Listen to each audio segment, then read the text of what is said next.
ဟယ်လိုအားလုံးပဲမင်္ဂလာပါရှင်ကျမဒီနေ့မှာတော့ဒီလူမျိုးအုံကွက်အမှာပေါ့နော်ဘော်လီအုံအမှာခြုံနီးလေးကိုမျှဝေပေးမှာပဲဖြစ်ပါရဲ့ရှင်ဒီလူမျိုးအုံအမှာခြုံနီးလေးကိုမျှဝေပေးမှာပဲဖြစ်ပါရဲ့ရှင်ကျမတို့ဒါလေးကတော့ဒီအုံမှာချုပ်ဖို့အတွက်ပစ္စည်းပေါ့နော်ဒါလေးကတော့အဓိကလိုအပ်တဲ့အုံအမှာလေးပါအုံမှာထုတ်ဖို့အတွက်ဒီဖြင်ချမ်းပေါ့နော်ဖြင်ချမ်းလေးကိုကျမကတော့တစ်ဖက်ကို3လွှာစီသုံးပေးထားပါတယ်2လွှာသုံးလည်းအဆင်ပြေပါတယ်ကျမကတော့ပို့ပြီးတောင်းတင်းလေးဖြစ်ချင်လို့3လွှာသုံးပေးထားပါ3လွှာပေါ့နော်3လွှာကိုမှနှစ်ဖက်ဆိုတော့ကျမတို့6လွှာစီပေါ့နော်ရှင်အုံလေးတွေက6လွှာစီညှက်ထားပါတယ်ရှင်ဒါတော့ကျမချုပ်နေကြပုံမှန်ချုပ်နေကြခြုံနည်းလေးကိုမျှဝေပေးရဖြစ်တဲ့အတွက်ကိုနဲ့အဆင်ပြေရင်ကိုနဲ့ဒီလိုမျိုးချုပ်ရတာကိုလည်းအဆင်ပြေတယ်ဆိုရင်တော့လိုက်တော့မနော်အကယ်၍အဆင်ပြေဘူးဆိုလည်းလိုတဲ့နေရာလေးကိုပဲကြည့်ပြီးတော့ပြန်သုံးလို့ဆင်ရပါပဲရှင်ဒါကတော့ကျမတို့ပိတ်စာပေါ့နော်ပိတ်စာဆိုတော့ကျမတို့6လွှာပဲအသုံးပြုပေးထားပါတယ်ဒါ6တစ်မျိုးကို6လွှာစီညှက်ပေးထားတယ်ပေါ့နော်ဒါကတော့ကျမဝါကိုအုံမာလေးချုပ်မှာဖြစ်တဲ့တော့ဝါကိုရင်အုံလေးတွေကိုညှက်ပေးထားတာပဲဖြစ်ပါရဲ့ရှင်ဒါဆိုရင်ဒါရင်ပေါ်ပိုင်း6လွှာဒါလေးကရင်အောက်ပိုင်း6လွှာပေါ့နော်ဒါရင်ကြားဘက်ဒါလေးကဂျိုင်းဘက်ပေါ့နော်အဲ့လိုမျိုးလေးခွဲပြီးကျမတို့ညှက်ပေးထားပါတယ်အရင်ဥဆုံးကျမပိတ်ထက်နီလီကိုတစ်ချက်ပြောပြမယ်နော်ပိတ်ထက်နီလီကိုတစ်ချက်ပြောမယ်ဆိုတော့ကျမတို့တစ်ဖက်မှာစုစုပေါင်း6လွှာရှိပါမယ်ပိတ်သားက3လွှာပြီးသွားရင်ဒီလိုမျိုးပေါ့နော်ပိတ်သားက3လွှာဒီဖြင်ချမ်းက3လွှာပေါ့နော်ကျမချုပ်တာတော့အဲ့လိုပါချုပ်တာပါရှင်ပြီးတော့ဒီဖြင်ချမ်းညှက်တဲ့နေရာမှာလဲကျမကဒီလိုမျိုးဒီရင်အောင်ဆိုရင်အောင်ဆိုင်အပြည့်မညက်ဖဲနေပပက်လေကို3စိတ်လောက်2စိတ်ဒါမှမဟုတ်ရင်3စိတ်စီလောက်စားပြီးတော့ညှက်ပေးထားပါတယ်ရှင်ဒီလိုမျိုးလေးပါမြင်ရလားမသိဘူးเนาะဒီလိုမျိုးလေးညှက်ပေးထားပါတယ်အဲ့ဒီကြမှာဒါကျမတို့ကဒီပေါ့နော်ကျမတို့ဒီပြန်လန်တဲ့ခါဒီချုပ်ရိုးတွေရင်အောင်တစ်ခုနဲ့တစ်ခုနဲ့တွဲတဲ့နေရာပြီးတော့ဒီပြည့်အဆက်ပိုင်းစားရင်လည်းတွဲတဲ့နေရာမှာအရင်ကြီးမာထောင်ပြီးတော့ပေါ့နော်ချုပ်ရတာအရင်ခက်ခဲတာမျိုးမရှိဘူးထူပြီးတော့ပေါ့နော်အရင်ခက်ခဲတာမျိုးမရှိအောင်လို့ကျမတို့ဒါမျိုးလေးလုပ်ပေးထားတာပါရှင်2စိတ်ဒါမှမဟုတ်ရင်3စိတ်လောက်ကျမတို့စားထုတ်ပေးပါတယ်ကျမကတော့3စိတ်ဒါစားထုတ်ပြီးတော့ညှက်ထားတဲ့အနေထားလေးပါရင်အောင်အရှိတောင်းမှာပေါ့နော်ပပလေ3စိတ်စားပြီးတော့ထုတ်ပေးထားတာပေါ့နော်ဒါဆိုရင်ဒီအောက်မှာကပိတ်သားက1လွှာဒီမှာဖြင်ချမ်းကြီးပဲ3လွှာခံလိုက်တယ်ပေါ့နော်ပြီးသွားရင်ကျမတို့ဒီပေါ်ကနေပြီးတော့ပိတ်သား2လွှာထပ်ပြီးတော့ခံပါတယ်အဲ့တော့စုစုပေါင်းပိတ်စာ3လွှာဖြင်ချမ်း3လွှာနဲ့စုစုပေါင်းတစ်ဖက်မှာ6လွှာရှိပါတယ်ရှင်ဒါလေးကိုကျမမြင်အောင်လို့တပုံလေးရောရိုက်ပြီးတော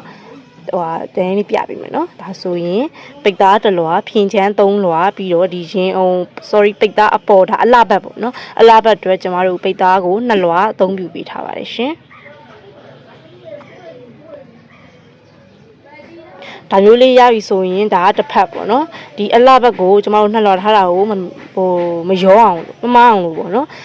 တစ်ဖက်တက်ကြီးတည်းမဖြစ်အောင်လို့ကျမတို့ကဒါမျိုးလေးထားပြီးသွားပြီဆိုရင်ဒီဘက်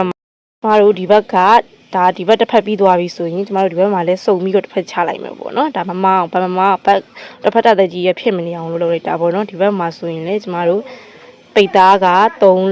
ပိတ်သား1လွှာထပ်မယ်ပြီးရင်ဖြင်ချမ်း3လွှာထပ်ပါမယ်ရှင်ဖြင်ချမ်း3လွှာထပ်မယ်ပြီးပြီဆိုမှကျမတို့နောက်ဆုံးပိတ်အပေါ်အလှဘက်ချမ်းအတွက်ပိတ်သား2လွှာထပ်ပြီးတော့ထပ်ပါမယ်စုစုပေါင်းဒီဘက်ကလည်း6ဖက်ပါပဲရှင်အဲ့ဒါလေးကိုကျမတို့ဒီရင်ဒါရင်ပေါ်ပိုင်းအတွက်ဒီလိုမျိုးလေးထပ်ပြီးပေါ့နော်ထပ်ပြီးပြီဆိုကျမတို့ဒီအောက်ပိုင်းနေဆိုလည်းအတိုင်းမထပ်မယ်ပေါ့နော်အဲ့တော့ကျမတစ်ခုတစ်ဖက်ချင်းစီပဲလုပ်ပြလိုက်မယ်နော်အရန်ဗီဒီယိုရှေ့သွားမှဆိုလို့ပါဒါကတော့ဂျိုင်းဘက်လေးပေါ့နော်ဂျိုင်းဘက်ကိုလုပ်မယ်ဆိုရင်ကျမတို့ပိတ်သားက1လွှာထပ်မယ်အဲ့ဒါပြီးသွားပြီဆိုရင်ရင်ဒ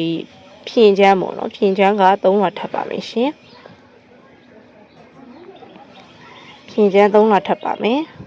ထပ်ပြီးသွားပြီဆိုရင်ဒီပေါ့နော်ပိတ်သားက2လွှာထပ်ပါမယ်ဒါအလှဘက်ချမ်းမှာပိတ်သား2လွှာထပ်တာပေါ့နော်အဲ့လိုမျိုးလုပ်ပြီးသွားပြီဆိုဒါဒီဘက်လေးဆိုရင်ဒီဘက်ကိုလည်းဒီလိုမျိုးလေးစုံချလိုက်ပေါ့နော်ဒါဆို1လွှာဒီဘက်မှာ1လွှာထည့်ပြီးသွားပြီဆိုရင်ဒီမှာ3လွှာပြန်ထည့်မယ်ကျမတို့က3လွှာပြန်ထပ်မယ်ပေါ့နော်ထပ်ပြီးသွားပြီဆိုရင်ဒီဘက်မှာပိတ်သား2လွှာထပ်ပြီးတော့ထပ်လိုက်ရုံပါပဲရှင်ဒါဆိုရင်ရပြီပေါ့နော်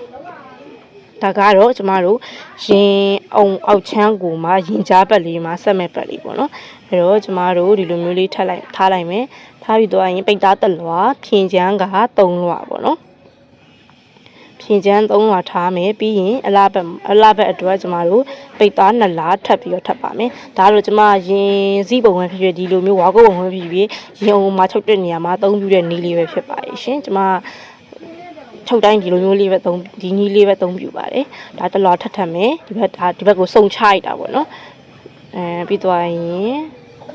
ဒီဟာလေးကတော့မှားတတ်တယ်ဆိုတာဒီရှင်ဟိုကိုလေးကချုပ်နေကြသူဆိုရင်တော့တိတယ်ပေါ့နော်ချုပ်နေကြမဟုတ်တဲ့သူဆိုရင်တော့ဒီဟာလေးကမှားတတ်တယ်ပတ်တန်လေးနဲ့တစ်ချက်ပြန်ချပြီးတော့ပေါ့လေအဲ့လိုမျိုးလေးလုပ်ရင်တော့အဆင်ပြေပါတယ်ဒါကတော့ကျွန်မချုပ်နေကြဆိုတော့မမကိုတတိထားပြီးတော့လုပ်လိုက်တော့အဆင်ပြေရပေါ့နော်နောက်ထပ်ဒါပိတ်သားပိတ်သားတစ်လွာခင်းချမ်း2လွာ3လွာပေါ့နော်အဲ့ဒါပြီးသွားရင်ပိတ်စ2လွာထပ်ပြီးတော့ထပ်ပါမယ်ဒါဆိုရင်တော့ရပါပြီဒါဆိုရင်ရပြီဆိုတော့ကျမတို့ဒါဆက်ပုံမှာစချီချောင်းပေါက်တာလေးကိုတစ်ချက်ပြပေးမယ်နော်ဘယ်လိုလေးပေါက်လဲဆိုတာကိုလေဒါလေးကဒီတိုင်းလေးတွေပဲထားလိုက်ပါကျမတို့အရင်ဦးဆုံးဒီရင်အပေါ်ပိုင်းကိုထပ်ပေါက်ပြပေး